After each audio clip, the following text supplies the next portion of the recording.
of units requested, just a tick is there. Visited, agreed to visit, yes, no. They say, okay sir, you come tomorrow at 10 o'clock, I am happy. I may go or not go. So that you document. And all this, nothing has to be neat and all that. You just quickly write down whatever you are writing.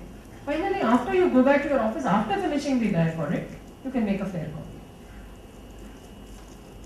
Reports, returns and certificates. This is the CD that the bank gives you. They give you a CD to give you what are all the instructions. In that they would have specified what are all the items you have to sign. So that you just, here also you can delete this table, take a printout from there and say, you just come here and say refer page number so and so. Whatever is the page number. Page number 9.1. So all. Because again here there is one confusion, something in 3 copies, something in 4 copies, 5 copies. Forget it. I do everything 5 copies. Simple. So it saves you time. Here I must draw your attention to something very, very important. Have you ever noticed that you signed certain papers that you have not audited? Balance sheet P&L as of 30th September, we are signing. Sir, that I have a request. We should clearly carry a seal that says initialed for identification purposes only. Because 30th September when I am signing a balance sheet, that date cutoff is important for me, which I am not checking. So please, some of this I think is more by practice. They just come and give it to you, and if you don't sign, after 6 days the manager comes back home, says, madam, you are not signing. Anyway, towards the end we just put our head like this and say, okay, done. So there's so much papers to sign, but please cognize what you're signing. Similarly, there are certain pages where you have certain numbers which are given. For example, they speak of, let's say, exposure to sensitive sector. They give you 3 accounts. Now, when you are certifying something, your certificate also speaks for full and false inclusions. Meaning, if they are giving 3, is the 3 really sensitive? You can easily check. You can go back and check, for example, real estate or whatever is regarded. But how do you know something that should be included has not been included here? That's something you need to be very careful about. So if you are preparing a certain certificate or auditing a particular certificate, 2 questions you have to ask. PMRY, they are putting 2 accounts. Whether these 2 accounts are PMRY or not, you can find very easily. Whether some other account which should be a PMRY, has it come here or not is the issue. As an article assistant, you have to perform this test also, and you will also have to. And if you have only seen one side, then you say that in your certificate and then sign.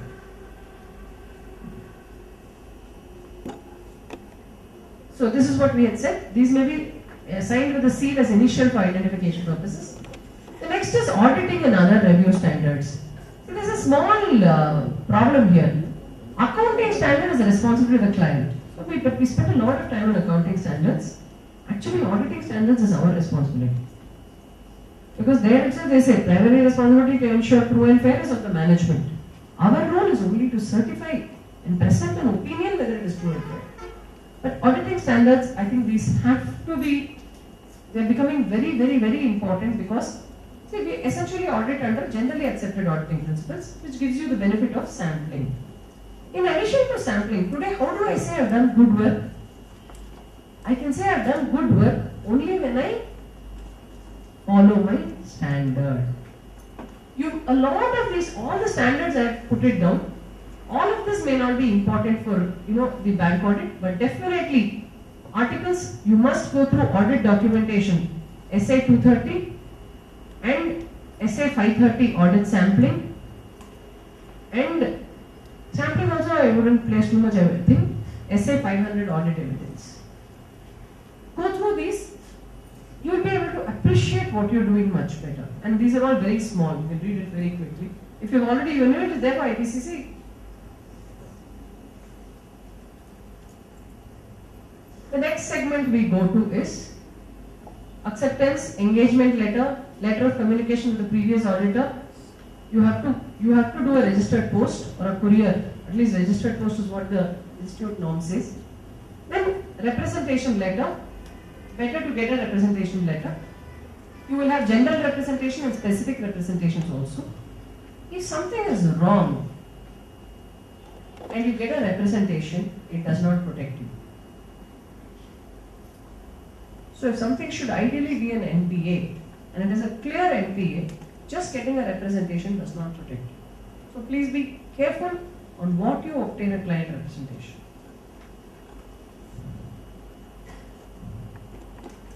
Some of these things I consider them very important when I do a bank audit.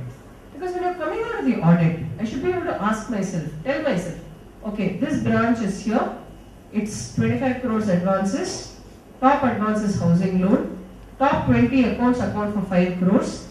I am very happy with the top 20 accounts, I've checked everything. It helps you to build a perspective on the branch. Essentially, it was like this last year, it's become better this year. So some of these target versus accomplishment, what are my top category of advances? Again, all this, it's not necessary you need to even look at the data. You can just sit with the manager and understand. So I have put down a set of questions, all of which you are free to delete. I do advanced profiling by value. See, if you've got 5,000 advances in the bank and all 5,000 advances are under 1 lakh, can you check 1,000 advances? You can't. You can only take a sample. Because today, if I distinctly have 5 loans above 2 crores, then the branch is easier. In that context, these small branches with 5,000 accounts, jewel loan, crop loan is the most difficult to audit. Because even the manager will not know the borrower. Whereas if it's a 2 crore account, he is in touch with the borrower almost every day. Restructured advances, a small note, interest rate, this is all very important. Today, you need to appreciate if there have been, you need to ask these questions. Sir, was there a fraud?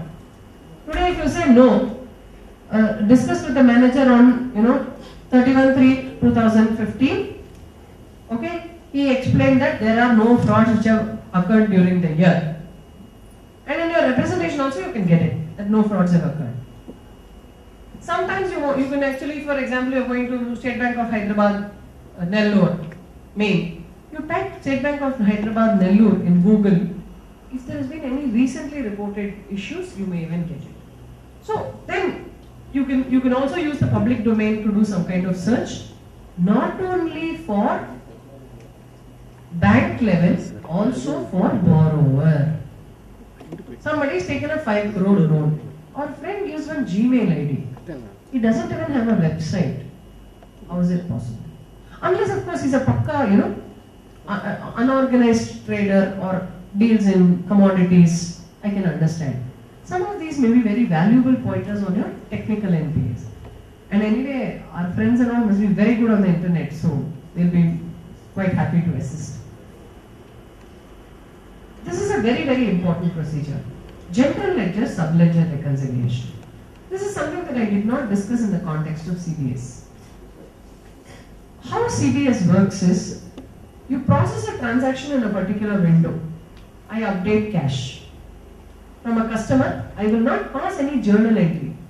I will call the customer account and I will say cash 10,000. Automatically what happens? It goes and updates my cash balance in my general ledger. It updates my customer balance, whether it is a loan account or a SB account. It updates my customer balance. So if debit cash, I've credited my customer account. So the transactions gets completed then and there. So the entry is passed in the GL and it is passed in the subledger. Now all banks, sometimes there could be errors in these transactions. Especially at the time of CBS migration, there were differences between GL and SL. Meaning, I did not have the breakup. So I could not load my subledger. But my bank BGL had a certain value. So that would have come out as a difference. These are control mechanisms which are built in, and you can ask your manager straight away for a report. You don't need to do anything. Ask him for a G reports. The other most important thing is previous year LFAR and audit report. There are only two things in a bank audit where you refer to the previous year number. One is to look at LFAR for any adverse remarks, comments, and the audit report. And the second thing is opening NPA. You need to tally opening NPA because you will be doing an NPA movement statement. Audit strategy. See, these are more or less academic. And my audit strategy was to do top down. It was to utilize other reports, and I was using CBS to sample extensively. Then we come down. What are the key reports in CBS? More or less whatever I spoke, I put it here or in the PowerPoint. Balance sheet, P&L, loan balance, CCOD file. Say today if you take 25 crores advances in the balance sheet, it will not come as one file. Why? Because CBS chooses to give 1 year CCOD where daily balances are accumulated as a separate balance file and loans as a separate balance file. So if you take your loan file and your CCOD file, you will get your loan balance as per your GM, as per your balance sheet. But there also in the CCOD file, overdue deposits will come and sit in CCOD. You remember in our normal balance sheet, we do debit balances and creditors accounts and credit balances and debtor similarly. So you will have an irregular file, you will have a previous year NPA file, TDS ledgers, guarantee commission register. Now, what all you are checking, you add after this bullet. So that you will know this is the total list of records I have reviewed. Cash book, bank book, like your tax audit. So that you at least know this much. And what is the biggest advantage? Next year also you are going to go to the same bank. So for next year somebody can just copy paste this and start working. And you can note down the names of the reports also. For example, certain banks have a three-digit alphanumeric code. I think banks like Canada, LN10, LN310, LNM10. Some of them have files which are coming out of CBS. So essentially, you will need to spend 1 hour with the bank manager to at least understand what are the reports and what is the easiest way to take the report. Some of these I have just put down logically, minutes of discussions, advances. Then I have given a category-wise checklist for advances. Cash credit overdraft, what all do you need to do? Housing loan, what do you need to do? Educational loans, what do you need to do? You don't need to do all these procedures on all the loans. You need to do all these procedures on the current year loans, but only some procedures on the old year loans. Okay? Now, we were talking about jewel loans. Now, this is the way you basically document this template. So, sample verified. For example, in this particular thing, page 39.1, you will keep a sheet. 39.1, 39.2, 39.3. You can document all your vehicle loan samples. Finished. So today you will have a big book where there will be a printed sheet and work papers. Printed sheet and work papers. That's it. Jewel loans. Loan against deposits. Financial assets. NPA review. So, and then your LFAR. P&L, analytical. See, P&L you can only do two things. Interest. There's a total interest which gets debited. You can ask for 1 month interest ledger. In that 1 month interest ledger, every loan account interest has to come. See, today if I take a loan on the 10th of a particular month, broken period interest alone will get charged from 10th to 30th, and from the next month onwards, loan, I think interest balances are only monthly, no sir? It's on 30th to 30th only, no? 31st. No, or is it done on the loan date? Loan date. It's done on the loan date, right? It's always on the loan date or at times?